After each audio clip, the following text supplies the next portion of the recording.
Welcome to the Urban Debate 360 on Magic Breaks Now. I'm Faye D'Souza. We have a power-packed lineup of news from your city that directly affects you. But first, let's take a look at the headlines. See, we have already done partially 5 buildings, and 2 buildings have been demolished fully. See, these buildings are on secondary drains. Day 3 and the Bangalore demolition drive is in full swing. Residents who've been left homeless cry foul and allege that they have all the necessary sanctions and paperwork. Residents asked the BBMP why it had approved these buildings in the first place. जी साहब का इस तरह का सार्वजनिक बयान देना और स्वयं को ये मान लेना कि उनकी ताजपोशी दिल्ली के शासक के रूप में हो गई है और विधानसभा भंग कर दी जानी चाहिए, ये न्यायालय का भी अपमान है. It's round 2 of Delhi's power struggle between the Aam Aadmi Party and the BJP. The Aam Aadmi Party claims the BJP is creating an emergency-like situation in the national capital. In Mumbai, the civic body, the BMC, offers again to take over the maintenance and repairs of PWD-managed highways. Remember, the PWD is responsible for the extremely troublesome Western Express Highway. But it has some conditions. Magic Breaks Now brings you exclusive details on a draft letter sent by the BMC to the state government.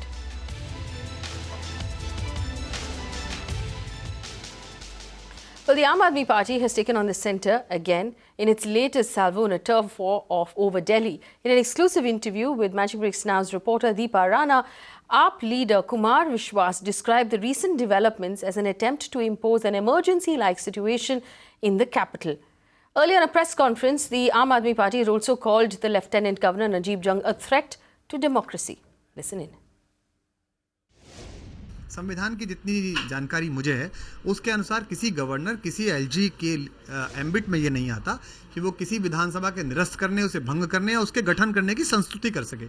ये संसद का काम होता है और संसद में अगर क्षमता है, अगर केंद्र सरकार जिसके वो प्रतिनिधि हैं और जिसके इशारे पर वो सब कर रहे हैं, अगर उनके मन में ऐसा कोई भी संदेह है कि दिल्ली के लोगों का इस प्रचंड जनादेश जो लोकतंत्र में पहली बार मिला आज़ादी के बाद, उसका अपमान वो कर सकते हैं, तो हम उन्हें खुली चुनौती देते हैं कि वो संसद में ये करके दिखाएं.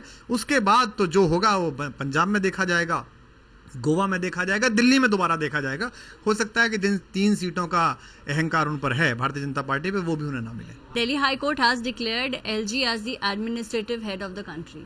After that, it's the AAP-led, Delhi government, which is continuously telling the people, in fact, Ashutosh Ashu had done a presser, and in which he said that citizens should now go to LG in case if they face any kind of civic amenities, any problem in water crisis, power crisis. Do you think that is the right solution? नहीं, बिल्कुल सरकार ने ऐसा कोई statement नहीं दिया है और हम बिल्कुल ये बात मानने के लिए तैयार नहीं है. दिल्ली के नागरिक की समस्या के लिए, उससे जो प्रॉमिसेस किए हैं उन्हें पूरा करने के लिए ये सरकार वचनबद्ध है. उसके लिए कहीं जाने की आवश्यकता नहीं है. उसके लिए मनीष सिसोदिया, अरविंद केजरीवाल और समस्त मंत्रिमंडल ही जिम्मेदार है, वही करेंगे और वो दिन रात काम भी कर रहे हैं. लेकिन मेरा कहना है, जैसा आपने कहा कि हाईकोर्ट के निर्णय के बाद अभी ये प्रक्रिया सुप्रीम कोर्ट में लंबित है, तो जब ये काम एक न्यायिक प्रक्रिया के तहत है, ऐसे समय में एलजी साहब का इस तरह का सार्वजनिक बयान देना और स्वयं को ये मान लेना कि उनकी ताजपोशी दिल्ली के शासक के रूप में हो गई है और विधानसभा भंग कर दी जानी चाहिए, ये न्यायालय का भी अपमान है. Well, while that tussle continues in the national capital, here's the reason why we're focusing on it. The citizens of Delhi, meanwhile, are left being tossed from one end of that tennis court to the other. Who's responsible for Delhi? Who's responsible for the law and order? Who's responsible for the water, the electricity, the roads and the quality of life? If it is the Lieutenant Governor, then the citizens of Delhi should demand answers from the Lieutenant Governor. If it's the state government, then the state government should begin actually working on the city of Delhi. We're going to continue to focus on this battle to actually bring you answers of who's responsible for your street, your city, and the law and order and safety of your family in the city of Delhi. But moving on to our other big continued focus. It's day 3 of the Bangalore demolition drive, and today residents of the Shubh enclave in Kasavanahalli woke up to bulldozers and heavy machinery. Bangalore's civic body, the BBMP, demolished several buildings in the area for illegally encroaching over stormwater drains. Residents claim that they have all of the necessary approvals and the sanctions. And despite their protest, the BBMP is going to go through with that demolition drive. Our reporter who was on site filed this report this morning. For the BBMP, these are just shattered debris. For a lot of residents who have made this gated community their home, this is their dreams shattered. For years together, they have been living in this particular locality, but just last week, they were woken up to this rude truth by the BBMP that their residences have been constructed on stormwater drains. These residences have been built with all legal documents, sanctioned by the very same BBMP and the Gram Panchayat. Plans have been given out permission by the very same officials who are today at their doorstep to bring their residences down. After the Chief Minister ordered for all encroachments on stormwater drains to be cleared, the BBMP officials are going on a berserk demolition drive. What really angers the residents is the fact that the BBMP is carrying out this demolition without any kind of scientific survey. They are referring to one plan one day and to another day. The chief engineer talking to us spoke about how in this particular gated community, 5 buildings have been demolished partially, 2 have been demolished completely. The people here, while agree that encroachments need to be cleared, are only asking for a chance to present their case. Well, despite several pleas from residents, the BBMP authorities say no wrong has been done and the demolition drive will continue in full swing. See, we have already done partially 5 buildings, and 2 buildings have been demolished fully. See, these buildings are on secondary drains, numbering about 2, and then is one vacant space. So there was little ambiguity since yesterday. We came to know that operation has been stalled. That's the reason DCPs have also came here. We have jointly inspected and instructed the concerned that our operation will go on. It has been made amply very clear by our commissioner. Apprehensions of the Residents Welfare Association and general public were addressed by him very categorically. We will continue the operation. So there are people who are coming or voluntarily we are going to remove our structure.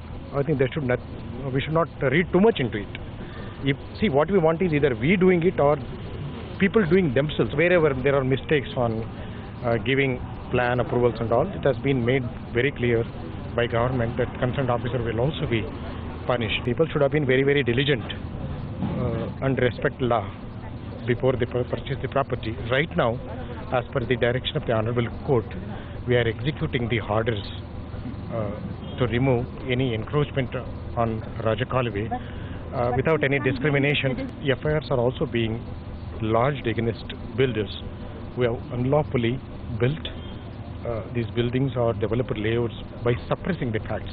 So that's a parallel process. But our mission is to accomplish the task of removal of encroachments which are visible and which have been marked by Revenue Department. BBMP per se is not going to come and whimsically remove the structures. Without buying more time, let me reiterate, without buying more time, they should start. So we are here, our officers are also here, we have equipped, we have our own logistics to continue the operation. If need felt, we'll assist and we'll join with them and continue it. Ultimately, a structure has to be raised, that portion. We in fact caught up with residents of Shubh Enclave who have faced the demolition of their homes. They say they feel cheated. They ask why the BBMP had handed out approvals for these buildings in the first place. All these years we have been taxpayers, both of us. Honestly, we are IT people. We are paying tax, everything. Honestly, yes. Per month, okay? All these things we are doing. Still, without our knowledge, without anything, without any notice, this thing has come up, which we are not aware, and we are very unhappy with this. If it was marked on the Saturday, yes, we would have mentally made up, okay, something is going on. But without that, around 12 o'clock, this thing has come up, which we are not happy at. Clear discrepancy. Chief Minister has said, demolish all those flooding areas because it's a problem. We also citizens are raising the same concern as Chief Minister. We are speaking for the same voice. But what they are doing is not stormwater. You all go around this area and see what they are doing. The stormwater work they stopped there. That was flooding that down area, and they are doing something else here. It is not this is not a stormwater related canal at all. 11 years back has purchased the land, and they have each and every document for the land. Any of the documents show there is a stormwater drain? No, nothing. And they have consulted the lawyer because they spent a lot for buying a land also, okay? And they have consulted a great legal team, and even they showed them the CDP map and all. And till 2015 there was nothing. It has been shown there. The BD approval map thing they have shown to them when they moved to that, when they have purchased the land. BBMP itself has collected taxes on, that the BBMP itself has provided water and electricity and sanitation to, that the BBMP itself has provided Kata papers to, without notice. Is that legal? No, Faye, I think the point is this, that we are looking at an act of God. Generally at this is an act of the BBMP. Brijesh Kalapa, this is not an act of God. There were bulldozers that came in and knocked down someone's home. It was not an act of God, I promise you. In 2015 and 2010, the BBMP conducted 2 demolition drives in I have no idea, Faye. Those lakes have not been revived. Don't put words in my mouth. I'm not putting words in your mouth. I'm actually telling you this. There's proof. I don't know what the answer is. If you can ask the BBMP official. If I'm going to question the BDA at this point, the truth is even the BBMP doesn't have a map to go on at this point. The BBMP is using a map that is dated back to 1902. It's over 100 years old. So how is a citizen going to take the responsibility of checking the maps and making sure that this is not a lake area? Lady waiting for her daughter to come back from the dance class, and the lady and the daughter comes back and they see that, the house which they were living in looks like Syria. Had they given a report, had they given a notice, at least they could have got a chance to gather whatever they have.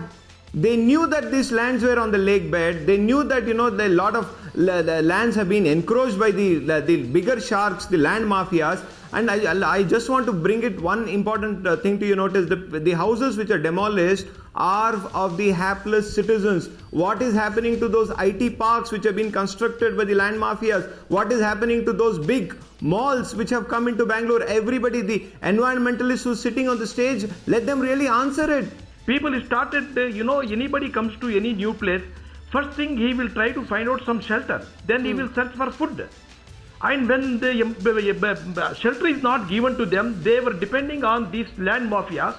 The revenue layouts have been formed and they paid the bribe to the government authorities and encroached lake land, they encroached all feeding channels and Raj Kalvi. As a result, this flooding is taking place. That this is not a matter of joy for us to break down homes. It's a matter of great pain for us, and we understand the citizens' pain. This is something which we don't enjoy doing, but we are compelled to do. For what? For the larger good. 1. 2, the second part is that you're using an old map and not the latest one. To see the topography of any region, Faye, you have to look at the old map, because only the old maps will tell you where were the lakes and where was the drains to the lakes. Well, at least Faye, can you just put a question to Mr. Brijesh Kalapa? See, where are the second 100 part lakes is gone? that even the CDP. No, where are the 1,000 lakes the gone, CDP. sir? If at all you are referring to the old map, let us also talk about those 1,000 lakes. In the old map, there are 1,000 lakes which are existing. I'm completely on board. I'm completely on board about the fact that it has to be cleared up. We have to find canals for those lakes. We have to make the urban development of Bangalore more responsible. My problem is with the manner in which it is being done. The manner in which it is being done is without notices to those home buyers, to those citizens, without giving them time to move out of their homes, without giving them time to appeal against the demolition to a court. From the government point of view, Faye, that supposing the government were to issue notices and the matter was stalled in court and there was flooding again, then hundreds of other individuals would be involved. You have Don't make this about politics. I'm not interested in the politics. Dr. Sharat Chandra. Gentlemen, do not yell at each other. As a citizen, if I have a Kata paper, how do I know who gave me this Kata paper? 99.999% are good papers. So, see, only one, very, very few. Like I said, there have been demolitions of 2 houses only. 2 houses only are enough, 2 houses. Some those 2 houses are also of citizens. Demolished, like the parapet wall and so on and so forth. So this is in the entirety of Bangalore, only 2 houses have been demolished. And certainly to take care of Bangalore citizens. That's not fair information. That's not fair information. I'll tell you that there have been 100 houses that have been demolished. You can catch that entire discussion at 10 p.m. this evening. But moving on to the rest of the country, the monsoon season is almost over, but the heavy downpour over the last couple of days have left several cities in a mess. Whether it's Bangalore, Pune or Ahmedabad, each of these cities have woken up to bad urban planning. Let's take a look at your city. Mumbaikars don't expect hawker-free subways in South Bombay anytime soon. The Bombay High Court has stayed BMC's plan to vacate hawkers in the Churchgate and CST subways. Now, the BMC in May had issued eviction notices to hawkers asking them to vacate within a month's time. The court further clarified that this relief was granted only to those hawkers who had approached the High Court earlier. Some relief coming in for Bangaloreans. Karnataka Chief Minister Siddaramaiah has sanctioned 100 crore rupees for the development of Bommanhalli, one of the worst affected areas in the recent floods. Now, the CM has also sanctioned 65 crore rupees to take up emergency work like road asphalting and encroachment removal. These actions come in the wake of the recent floods in Bengaluru. Bengaluru, meanwhile, is not the only city in a mess. In the wake of several building collapses due to heavy rainfall, the Pune Cantonment Board has now ordered a thorough inspection of 3,000-odd 100-year-old houses, which may be dangerous to live in. According to reports, PCB claims to have sent notices to 11 tenants and owners of dilapidated British-era buildings in the last 1 year. This comes after heavy downpour in Pune Cantonment that led to a house collapse on Tabot Street. Heavy downpour across all cities this monsoon also led to an increase in waterborne diseases. Ahmedabad, meanwhile, has recorded a staggering 355 cases of malaria in the first 6 days of August. Officials at Ahmedabad Municipal Corporation also say that several cases of typhoid and jaundice have also been reported. Now, the AMC has now urged citizens to be more careful and ensure there are no mosquito breeding grounds around them. Well, if you're living in the city of Mumbai, you'll have to wait longer for a smoother ride on the pothole-ridden Western Expressway. Mumbai civic body, the BMC, has in fact offered to take over this road. I want to remind our viewers it's being managed currently by the State Public Works Department, or the PWD. But the offer comes at a cost. Magic Bricks Now's Disha Shah got exclusive information on what the cost is for the BMC to take over the Western Express Highway.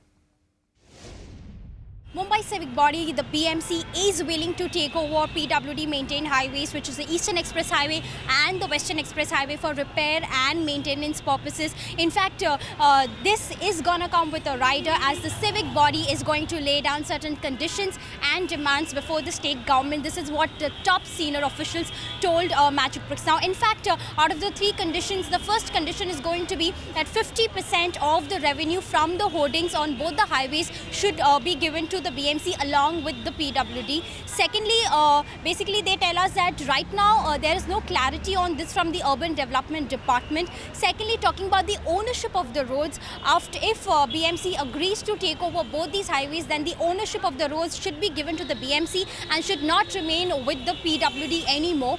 And thirdly, talking about the repair and maintenance of on both these highways, BMC has basically decided to put their workers and contractors to repair and maintain both the highways and not the PWD workers and staff.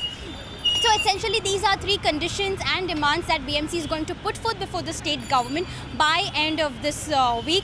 And if the state government does not approve all these 3 demands, then BMC officials told us that they are going to point blank refuse to take over both the highways, and they are going to only look after the BMC maintained roads in Mumbai. From Mumbai to Pune, where the Pune Municipal Corporation has issued stop work notices to 5 ongoing projects of the Pride Purple Group. The developers under a cloud after a slab of one of their buildings that was under construction collapsed and killed 9 people. The PMC is also cracking down on illegal constructions in the city. Ruchi Deshpande sent us this report. In the latest development to the Pride Purple Group, the 14 slab of which collapsed on the 29th of July in Pune's Baliwadi area, the Pune Municipal Corporation has further issued 5 stop work notices to 5 of their ongoing projects. Note that these projects of Pride Purple Group are spread across various areas in Bane, Shivajinagar and Dhanori, which fall in the city of Pune. Now the Pune Municipal Corporation is also conducting drives for detecting unauthorized structures in Pune city, and they have also also they've already found 3 structures in the city which have been also issued stop work notices. The reason for this is that the developer has gone ahead and constructed the building using anticipatory TDR, which basically means that the TDR and the FSI was obtained by the builder, but the permission for constructing on that land was not taken from the Pune Municipal Corporation, and the builder went ahead with the construction. Hence, this structure is now unauthorized, and the PMC has ordered them to stop work immediately. Note that the 5 stop work notices issued to the Pride Purple developers 5 projects are currently in stages of construction, hence have no tenants residing in them, and we will keep you updated more on what happens with this case only on Magic Bricks now. Let's also take a look at what else is making news across the country. An epic fast comes to an end from India's Iron Lady. Irom Sharmila ends her 16-year-old protest against the Armed Forces Special Powers Act in her state. Remember, Irom Sharmila launched the fast in the aftermath of the firing of 10 people by security forces back in the year 2000. Her next stop will be politics. She has not hidden her interest to contest the next year's Manipur Assembly elections as an independent candidate. Speaking to the media when she ended her fast, Irom Sharmila said that there is no democracy in Manipur. But the major talking point coming out of this development is that she openly expressed her interest to be Chief Minister of the state. She insisted that she could help usher in a real democracy in the state only by becoming Chief Minister. Not just that, she reiterated the fight against the AFSPA would continue. She would abolish the act if she becomes Chief Minister. She also licked honey off her palm for the first time in over a decade, breaking her fast in front of the media, broke into tears. The Prime Minister Narendra Modi today appealed for peace in Kashmir as the ongoing curfew entered day 32. Addressing the rally in Madhya Pradesh, Prime Minister invoked the Atal Bihari Vajpayee's call for Kashmiriyat. This is significant as the statement comes just a day after Jammu Kashmir Chief Minister Mehbooba Mufti made the exact same demand of the Prime Minister. While Modi slammed vested interests for raising tensions in the valley, he insisted that dialogue and development are the only solutions to Kashmir's problems. Today was Raghuram Rajan's last policy review as RBI governor. As expected, the governor did not announce any change in the benchmark rates at which banks borrow from the RBI. However, batting for the small borrower, the governor did pull up banks for not passing on cheaper interest rates. In what should be good news for you and me, Governor Rajan noted that banks will be forced to reduce lending rates once the industry starts taking on more loans. In Arunachal Pradesh, former Chief Minister and Congress rebel Kali Kyopuri was found dead at his residence earlier today. He allegedly hanged himself. Death no suicide note was found at Poo's residence. The news agency ANI reported, quoting from Union Home Ministry sources. Reports also suggest that the former Chief Minister of the northeastern states suffered from depression ever since his government was ousted by an order of the Supreme Court.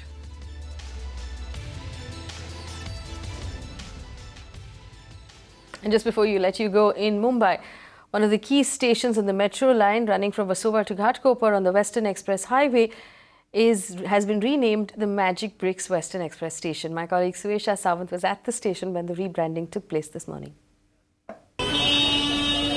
Mumbai Metro's Western Express Highway, or the WEH station, has a new name. Starting today, it will be called the Magic Bricks WEH station. This is part of a branding exercise where India's leading real estate portal and our knowledge partner, magicbricks.com, has acquired branding rights for this station. The in-your-face branding on station signatures, route maps, etc. will obviously help increase awareness amongst commuters for the magicbricks.com brand. However, the company aims to use this platform to further user experience. We want to do more than just branding this station. So a few months from now, we're going to invest in setting up a first of its kind experiential center, which is going to come up right inside this metro station. And if that experiment turns out to be successful for us, then we will take it right across the country. The event, which also saw the release of magicbricks.com's Jayashree Kurup's book, How to Buy a House, was inaugurated by Priyadarshini Chatterjee, FBB Femina Miss World 2016. Western Express Highway is now now, Magic Bricks. Chatterjee, a regular on the Mumbai Metro, was happy to inaugurate Mumbai Metro's first branded station. I've realized how important Metro actually is in all our lives. So when it has branding in it, it makes it more prominent, and it brings out so much more information that we otherwise wouldn't know. Branding metro stations is not new and is quickly catching the fancy of metro operators, for whom this is a source of non-ticket revenue.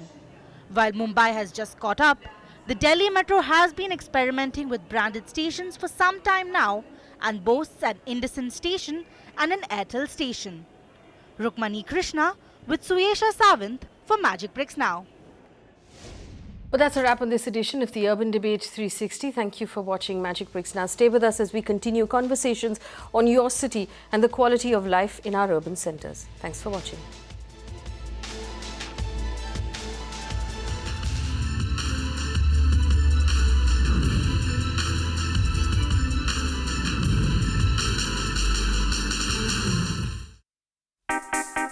Magic Bricks Now is available online. Stay updated with the latest and exclusive property news and analysis. Watch views and concerns of top real estate players. Get live streaming of your favorite shows. Send in your queries. Connect to us by sending your feedback all on the go. Only at mbnow.in. You can watch live TV on our website mbnow.in. Find us on Facebook at facebook.com/magicbricksnow. And don't forget to click the like button. You can also follow us on Twitter at Magic Bricks Now. To stay updated with all our programming, hit the subscribe button on our YouTube channel by logging on to youtube.com/magicbricksnow.